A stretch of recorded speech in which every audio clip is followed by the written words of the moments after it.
Good evening to everyone. Today is Tuesday. It's almost my bedtime before I go to bed.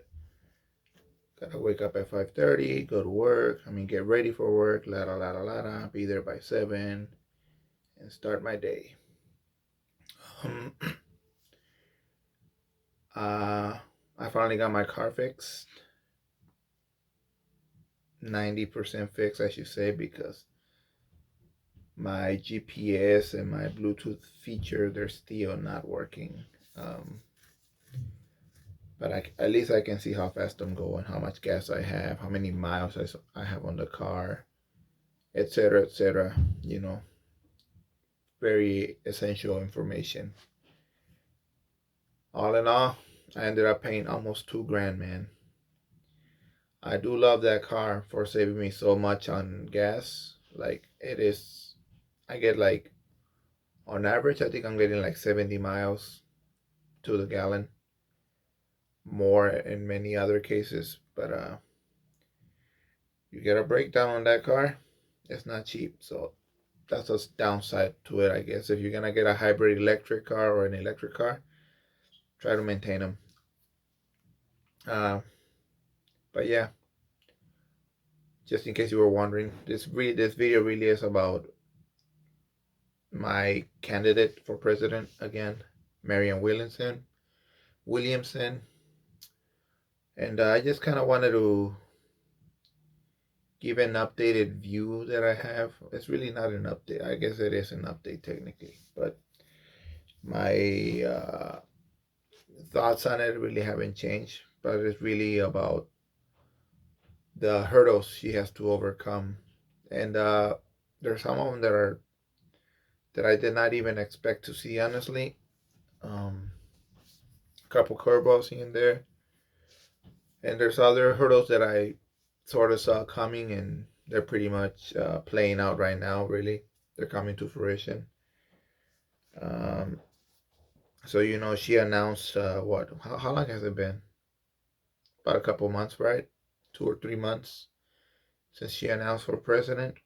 And I believe I can't remember what I can't even remember what I said on that video, but I do remember some of it. But I'm trying to remember exactly that I said it was 3 or 4 hurdles. I think it was 4 hurdles. One of them being corporate media blackout, uh, the DNC. I think I said pulling the strings, controlling the corporate media. Trying to invisibilize her. Uh, the anti-democrat left. You know, that I think I predicted that hurdle would not be Marianne Williamson's, would not be a hurdle that Bernie faced, but a hurdle that Marianne Williamson is facing. And yeah, that's panning out to be the case with the whole RBN, Jimmy Dore knockoffs, the Jimmy Dore types anyway, do dissidents, dudes, yeah, all those channels that are not very hard on Marianne Williamson just because she's running as a Democrat. Um, what was the fourth hurdle? I'm not even gonna try. I'll spend half a minute here, a whole minute trying to remember, and I might not remember. But I wanted to focus mostly on I guess on the ones on one that I did see coming, which is the whole corporate media blackout of her, like shadow banning her and ignoring her, trying to pretend she's not running, trying to pretend she doesn't exist, pretty much. I want to focus on that portion of it, of this video. On this video, I also want to talk about a little about RFK a little. That he was like a curveball to me. I didn't expect a second outsider to announce against Biden. I honestly thought Marianne Williamson would be the only one with the guts, but RFK is in the race now, so That's kind of a curveball. I didn't see that one coming. I didn't expect any, insider establishment corporate Democrat to step up to the challenge and, take a shot at getting the nomination from Biden. That's pretty much true. I don't see that. I still don't see that happening. So I don't think that will be. I think that um suspicion I had, it will be the case. Really, not the biggest prediction out there. I'm sure 99% of people that follow this uh politics here, they probably predicted that. Who will be the what's the other prediction I wanted to, the other curveball I didn't see coming? Oh yes, independent left media figures that are not anti-democrat, like um they're not like the Jimmy Dore types. They like fighting the Democrats, but they're not third party progressives. Like, they like fighting Democrats, corporate Democrats within the Democratic Party, pretty much make the party more progressive. Yeah, Majority Report, Matt Binder, mainly really, but Sam Cedar as well, Emma Vinkland, David Pacman, and what's his name? I haven't seen this kid's YouTube channel as of lately. Shahid something, the progressive voice channel on YouTube. I haven't heard from him lately, but last I heard from him, he was calling her a careerist and whatnot whenever she reached 10%, which, by the way, is not the case anymore. I like to talk about that too. Hopefully, I have enough time. But so yeah, man. Let me start with the mainstream media. Corporate media blackout. Pretty much it's it's panning out as I suspected it would be. I believe I said on my last video that CNN, MSNBC, they will try to ignore her as much as possible and invisibilize her, pretty much. Shadow ban her, however you want to put it. Pretty much that's the case. MSNBC had her maybe once, or CNN the same, I think. Um, yeah, I haven't seen much of her. I saw her on like some panel on CNN, and I only know about it because Marianne Williamson posted like a small portion of that panel where she's talking. But I tried looking like a bigger version of that chat of the panel. I went to CNN's YouTube channel, and I just couldn't find it. So that's how little she's been on CNN. MSNBC, pretty much the same thing. I think Kyle Kalinske said that she's been there once. I can't even remember the one time she was on MSNBC, honestly. Um, last thing I hear from MSNBC is Simone Sanders, I think. She was with the Biden campaign in 2020, and she was with Bernie in 2016. So she kind of betrayed us, really. Anyways, last I saw from MSNBC is her saying, "Oh, there will be no debate. It's not gonna happen." Yada yada. Very dismissive, Very anti-democrat. Let's call it what it is. The Democratic Party likes to sell themselves as we're the ones protecting democracy, and the Republicans want to end democracy.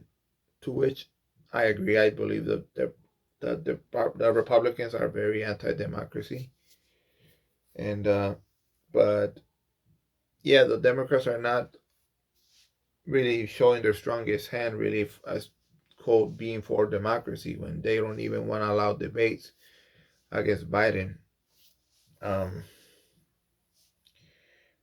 I also predicted that, or I did say that Fox News will probably give Marianne Williamson more time, although be it for the wrong reasons, and that's turning out to be the case as well.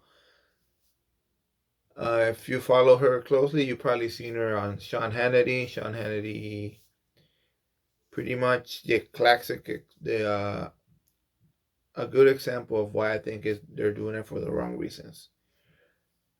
Really, really, what the only reason why they're giving her airtime and RFK airtime is because they want to, create chaos within the Democratic Party. So that way, I guess, in their mind, Biden will look weaker, or whoever it is on the Democratic side will look weaker going into the general election. I think that I suspect that's the main reason why they're giving Marianne more airtime.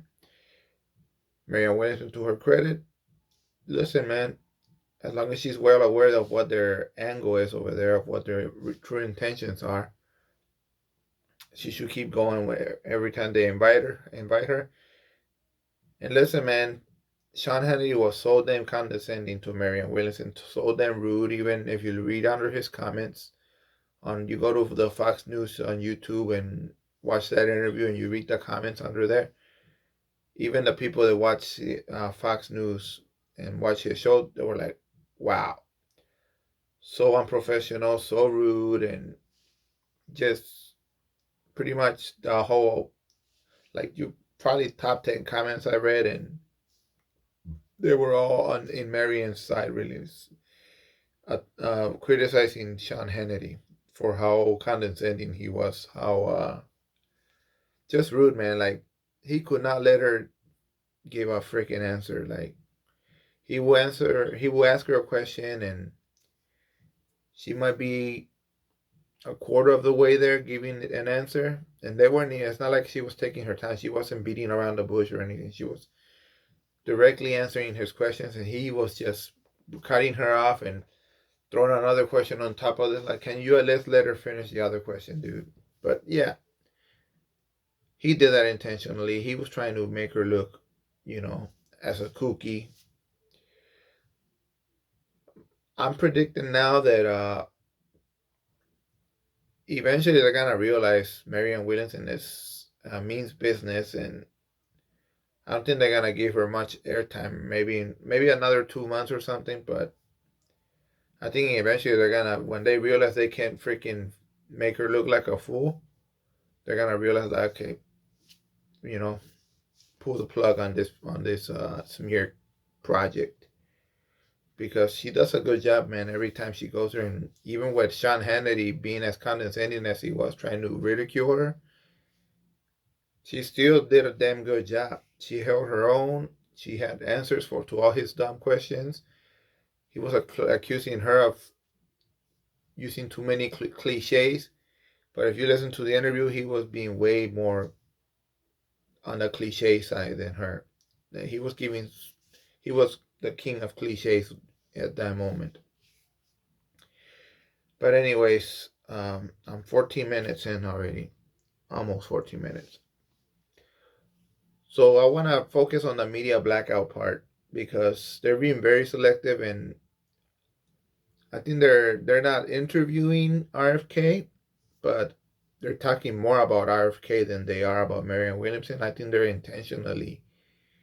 um, they're intentionally leaving Marianne Williamson's name out of the little segments they do, and because I'm watching this other left channel, which is anti. They're the Jimmy Dore types. Although this guy seems more honest. I don't watch his channel like that. From, what's this dude's name? Kit Cabello from the Hardlands Media. I think they're from here, from Illinois. But small channel. They started not long ago, but they're growing pretty fast. They're like 44,000 subscribers, more or less. Anyways, he's from that branch of the left, like, and we don't want to do anything to do with the Democratic or Republican Party. They're more third party strategy type people. Nonetheless, he did a good job covering this segment using case study QB. If you don't know who they are, look them up. look him up. I think it's just one guy does a good job managing this Twitter account, K Study QB. Look it up. Anyways, he's covering interviews or segments on MSNBC and one on Fox News, I think. But the one that MSNBC stood out to me was they were talking about Georgia voters, like 11 voters or something, that voted for Biden in the past, and they're like not so sure about him in 2024, and they don't want Trump either. So they're like pretty much pro debate, like they are in favor of having debates in the Democratic Party, which you should know by now that DNC, the Democratic National Convention, they already decided that there will be no debates. They want to coronate Biden pretty much. And so, right now there's a hashtag trending for the debates, etc., etc. Hopefully it works out, but who knows, man. This is why I keep thinking like they don't mean they are pro-democracy. Right now it's convenient for them because the Republicans are cartoonishly anti-democracy right now. So by comparison, they look better, but this really shows that they are not for democracy either. They should have the debates. There's two challengers out there. But anyways, so they're talking about it, and even within that context about forcing the debates in the Democratic Party, they can't bring themselves to mentioning Marianne Williamson like there is a ton of candidates. It's only 3 freaking names on the Democratic hat right now: Biden, RFK, Marianne Williamson. You can say though you have enough time in your segment to mention her too, but no, they leave her out. This is one line that I keep hearing. I heard it before, but I heard it at least 2 other times before this time, and it just keeps registering with me. Like, it gives me a sign that they are intentionally leaving her out. So MSNBC,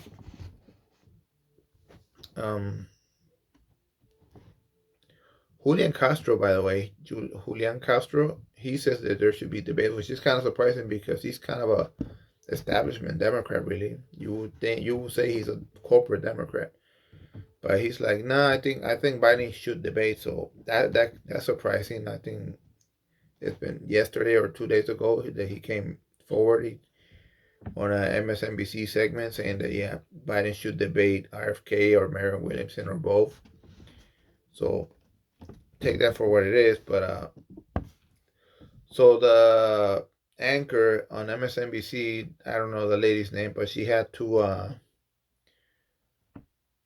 other contributors of the show or guests to talk about the subject about forcing the debate, and one of them was just like your standard MSNBC reporter, not taking sides, but she probably is intentionally not mentioning Marianne Williamson. And then the other guest, her name was Alencia Johnson. She's anti-debate, already in the tank for Biden. But the other reporter, Alexi McAmmond, I think she's talked to these 11 voters, and she pretty much says that this is how the voters feel about her. She says that a lot of them want to see Biden debate RFK or any voters, any other prominent Democratic challenger who might jump in. I've heard that line at least twice before, and now I heard it a third time, and this is what I'm saying. Like, I think it's intentional part of the whole shadow banning of Marianne Williamson's campaign. Like, don't mention her, leave her out of there, even though she announced she was running for president before Biden. And so you add that to all these other things. The ladies of the View never cared to give a lend their platform to Marianne Williamson so she can rebut their ridiculous notions about her. And that line right there. Any other prominent Democrat who might jump in, dude, she jumped in, and if they just give her a freaking and a fair, they just give her fair coverage. That's all she's asking for. She'll take care of the rest. But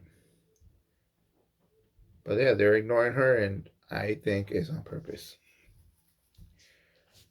And so that's expected. I expected they were gonna do that, and that's a hurdle, man. We gotta face it. It's a hurdle, and I think for that reason, it's why she's kind of low on the polls right now.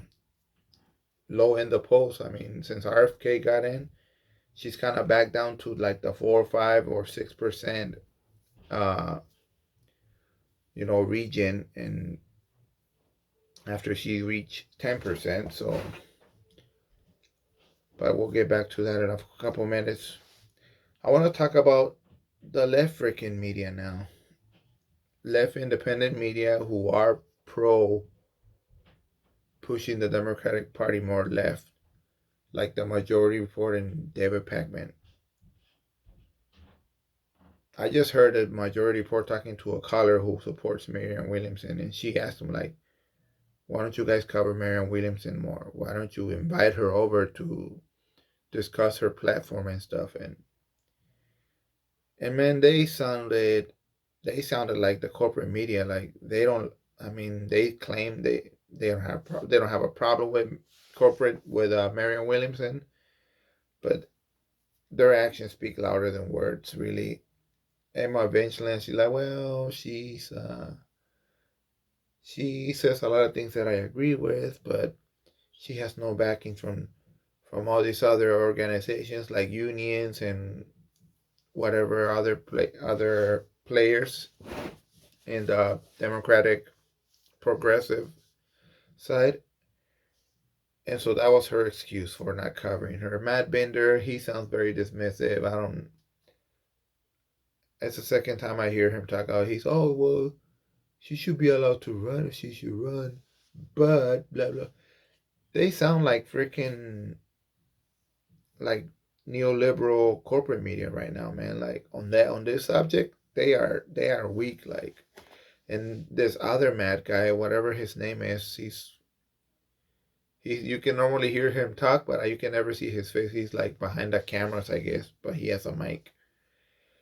All three of them. There was another one that they normally have. There was some black dude with the glasses. I can't remember his name though. He kind of stayed quiet throughout this call. It was like a 13-minute call or 10-minute call. But Matt Bender, the other Matt, and Emma Vincent, like, they just sound so defeatist, man. Like, I expected corporate media to act like that. I expected anti-democrat left, their party strategy people, to act like that. But these people that claim to want to push the Democratic Party more to the left, put more progressives in there, yeah, I did not see that hurdle. So really, Marianne's facing more like 5 or 6 hurdles, and so yeah, it's very disappointing to hear them speak like that.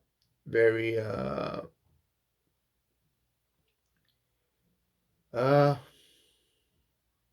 yeah, very saddening, very devastating, really, very unfortunate, and so yeah, man, it's gonna be a long struggle if you're a Marianne supporter, really. Uh, I'm still persuadable with the whole RFK thing, but I don't know. The more I learn about him, the less likely I think the more pro Marianne I'm becoming, and so it is what it is. Pretty much, just be aware that this is what's happening with Marianne. She's being shadow banned. I suspect it's on purpose, not even intention. Like even can't even bring yourself when talking about forcing the debate, you can't bring yourself to mentioning her. Maybe I'm reading too much into it. Maybe I'm being way too in the weeds, but I think it's intentional. And so let's just be cognizant of it. We're definitely the underdogs in this race, or maybe not, because yeah, you see the polling kind of discouraging, and so you can't get discouraged by that. Maybe we're not being counted. We're not being asked by the pollsters. Remember, she is trending on social media, especially the whole TikTok thing. They call her TikTok queen or some shit. That's very young people, man. Like probably a lot of them probably will register to vote for the first time ever, like this election. And as far as I'm concerned, people like that don't get registered. No, they get registered, but they don't get counted by the posters. Posters like focusing more on voters that are already registered and they who are habitual voters. Like they have a pattern that they show up to vote every 2 years or every 4 years. Registered voters, that's who the posters really focus on as far as I'm concerned. I ain't no polling expert. I could be full of shit, but from watching previous elections, I heard that a few times. And Marianne Williamson really she's starting from the bottom, and I think she's going to bring in new people into the voting system, and so really that's the one shot we have really to make her blow up in the corporate media world, because otherwise she's not gonna have a chance, man. I think her supporters her best shot or her only shot. Her supporters not getting discouraged by all this corporate media polls and these fucking posters who can't even who are polling all this big list of candidates, including Bernie, Pete Buttigieg, Kamala Harris, you name it. People who are not haven't even announced and probably won't announce to run for president, but then they leave Marianne out, they leave RFK out, or they leave both of them out. I don't know if that's intentional too, but if you see posts like that and you know Marianne Williamson exists, that should be a strong sign. Like, oh, I think they're avoiding her on purpose, and I think that's a sign that maybe I should vote for her. I should support her, and if I got freaking a couple spare bucks here and there, I should give them to her campaigns and just see what she does. Um, so yeah, just be aware of that. That yeah, man, I think she has I I definitely think now, like I'm more convinced that she has a harder path than Bernie did, and it's completely intentional by the corporate media, of course. But yeah, I didn't expect the whole you know party takeover left that I subscribe to. I didn't expect a portion of them. I think, yeah. Let me go through the list really fast. David Pacman, he seems like a hard no on Marion. Majority Report, they seem like a hard no. Uh, Mike Figueredo from the Humanist Report, he seems lukewarm for her. Like, okay, I think I'll vote for her, but I'm not gonna like make noise for her, kind of thing. Like he did for Bernie, pretty much. I don't think he's pushing her as hard. I don't think he's promoting her or just covering, just plainly covering her campaign at all. National Rational National, whatever. I get the same feeling like they are lukewarm about her. Vanguard seems committed to, giving her a fair shot. Breaking Points. They just interviewed RFK, by the way, too. That's gonna come out by the time this video comes out. That interview might be out, so I'm looking forward to watching that interview. And I think they're planning on giving Marianne Williamson a long interview as well. There's other channels that I don't know about that gave interviews to Marianne Williamson. She was also on Piers Morgan not so long ago. She did a good job in that interview, and Piers Morgan was kind of a prick too. Not as much as Sean Hannity, but you know, he was a little condescending, fucking asking what is a woman, the stupid Matt Walsh, bigoted, freaking punchline, whatever.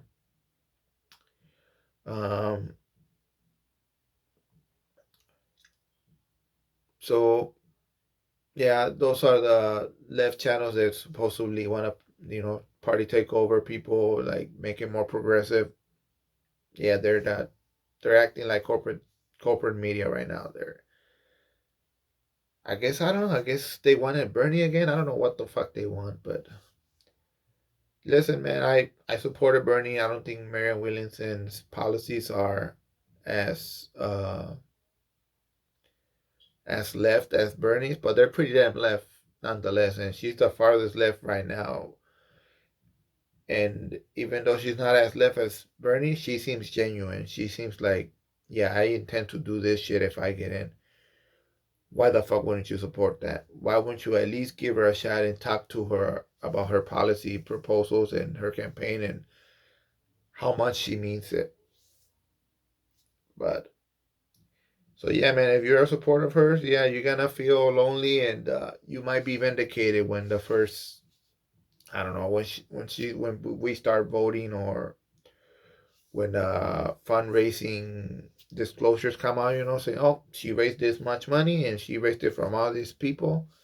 That might be a good sign of where she might start trending more then. But until then, man, we're gonna be punching in the dark, and I don't even know how to explain it, but I've been there. Just know that I was part of the Bernie supporter coalition. I was part of the 4% before he became 40-some percent big on the polls.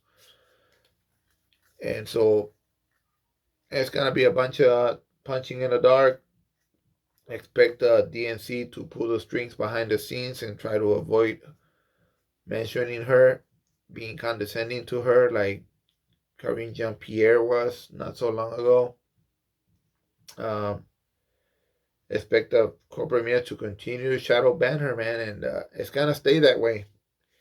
Especially if the posters are not asking the right people. I'm hoping that's the case anyways, but I think they are undercounting Marianne Williamson supporters, like by a good 10% margin or something. So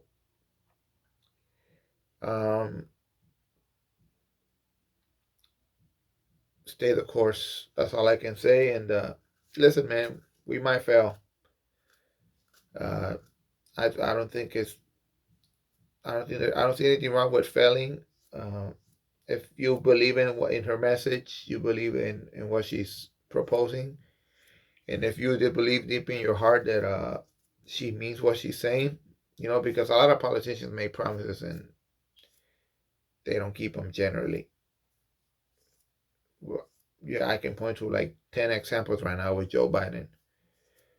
Marianne Williamson, if you look at her campaign website and the level of detail on her policy proposals, it just gives you the vibe that, okay, she's put some thought into this, and I think she intends to do it, and I think she has a very good idea on how to execute it if she just manages to break in and disrupt that vicious, corrupt cycle and that unholy marriage of the corporate media and Democratic politicians and Republican politicians with their corporate conservative side as well.